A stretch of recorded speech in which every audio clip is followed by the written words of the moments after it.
अस्सलाम वालेकुम guys, welcome to another video. पिछली वीडियो में हमने सिलेक्शन टूल पढ़ा था, उसका काम भी सीखा है। ठीक है, आज जो हम अपनी नेक्स्ट वीडियो में सीख रहे हैं वो हम क्रॉप टूल सीख रहे हैं और फ्रेम टूल सीख रहे हैं। ठीक है, सो चलते हैं अपनी वीडियो की तरफ से। ठीक है, तो सबसे पहले जो क्रॉप टूल है हमारा, ठीक है, क्रॉप टूल की तरफ से आते हैं।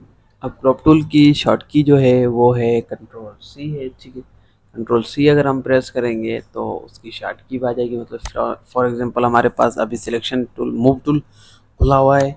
अगर हमें मूव टूल पे जाना है, माउस की मदद से भी जा सकते हैं। अगर हमें माउस की मदद से नहीं, कीबोर्ड की मदद से जाना है, तो हम अपने माउस से सी बटन प्रेस करेंगे तो डायरेक्टली हम देखो क्रॉप टूल पे आ गए।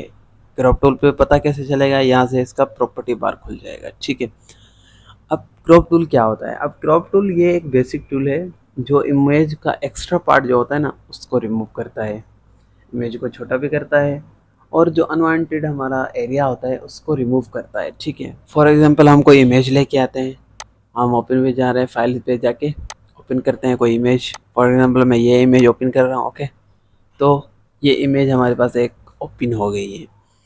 अब अगर मैं चाहता हूँ कि इसका ये पार्ट कट जाए और ये पार्ट कट जाए, सो ये जो है ना आउटर, जो है ना इमेज का आउटर एरिया कट सकता है, बीच वाला नहीं। फॉर एग्जांपल मुझे ये काटना है तो इसके लिए हमें और टूल होते हैं। अगर मुझे इसका बाहर वाला एरिया थोड़ा काटना है तो हम क्रॉप टूल यूज़ कर सकते हैं। फॉर एग्जांपल मैंने अगर कीबोर्ड से सी प्रेस किया तो ये देखिए इसका ओपन हो गया। अब यहाँ से मैं इसको काट देता हूँ। फॉर एग्जांपल मैंने ये यहाँ पे किया है और यहाँ से, उसके बाद यहाँ से चेक लगा देना है। ठीक है, अब देखें ये इमेज हमारी होगी थोड़ा सा कट हो गई है। ये जो है ना पासपोर्ट साइज़ की जो इमेज हम बनाते हैं, ये उस पर भी वो काम आता है बहुत ज़्यादा। ठीक है, तो क्रॉप टूल का काम ये है सिर्फ जो है ना फेस रखना। अगर हमें कोई फेस रखना है, बाकी बैकग्राउंड क्रॉप कर देना है, तो हम इस मदद से कर सकते हैं। ठीक है, इसको अनवांटेड जो हमारा एरिया होता है उसको रिमूव करने के लिए हम क्रॉप टूल यूज़ करते हैं। ठीक है, अब जो हमारा सेकंड टूल है फिर स्पेसिफिक टूल जो है हमारा क्रॉप टूल, तो ये अब ये किस काम के आता है? इसका एग्जांपल आपने यूँ समझना है। फॉर एग्जांपल एक मिनट, इस जो पिक्चर है, ठीक है, अगर मैं कोई बैकग्राउंड ऐड करता हूँ इसको कर देता हूँ ऊपर। वेट, थोड़ा आपको एग्जांपल सिखाऊं। फॉर एग्जांपल फॉर एग्जांपल ये हमारी इमेज है टेढ़ी। ठीक है, अब ये मेरी इमेज है टेढ़ी।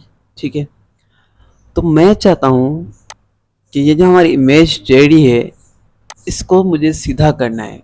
एक तो कंट्रोल टी दबा के वहाँ से हम सीधा कर सकते हैं जैसे हमने टेढ़ा किया है, लेकिन मैं आपको ये जो टूल है प्रीवियस क्रॉप टूल, इसका मैं आपको समझा रहा हूँ। ठीक है, अब मैंने ये प्रेस किया है तो यहाँ से मैं इसको सिलेक्शन करूँगा और बिल्कुल यहाँ तक। ठीक है, यहाँ से मैं इसको यहाँ से रख सकता हूँ। ये देखें, आप अपनी मदद से भी रख सकते हैं, माउस की एरिया को क्लिक करके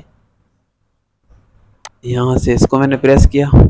ओके, और यहाँ से मैंने इसको रखा है। ठीक है,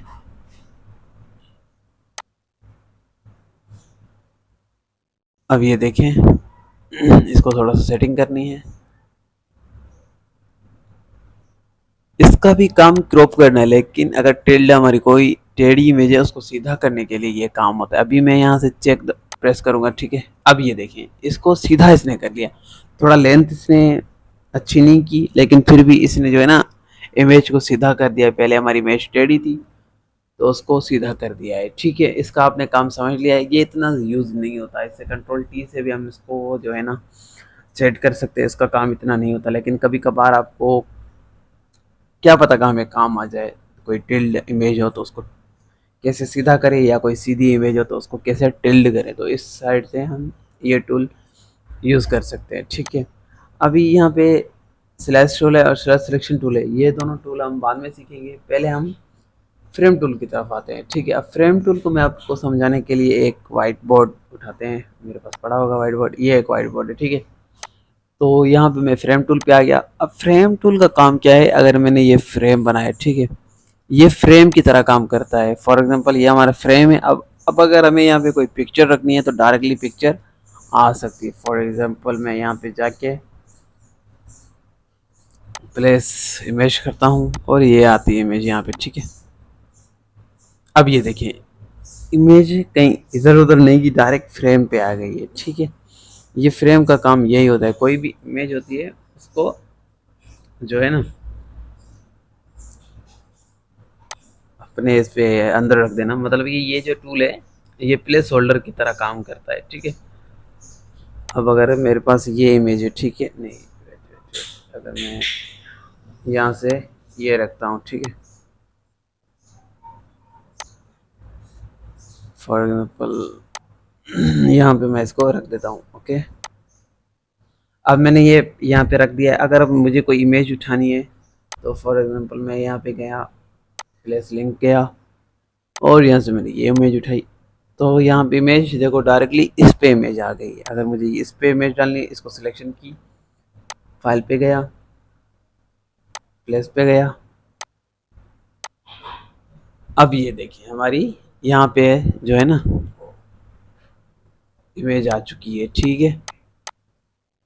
इस जो टूल की मदद से, फ्रेम टूल की मदद से हम कोई भी इमेज है उसको फ्रेम में डाल सकते हैं, ठीक है।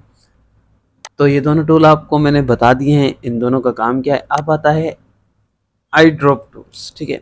इसके अंदर बहुत ज़्यादा टूल्स हैं, इसको हम बाद में सीखेंगे। आज के लिए इतनी काफ़ी है। अगर आप लोगों को वीडियो पसंद आई तो वीडियो को लाइक करें, कमेंट करें और सब्सक्राइब करें। अगली वीडियो आपको किस टॉपिक पे चाहिए आप ज़रूर कमेंट करके मुझे बताइए।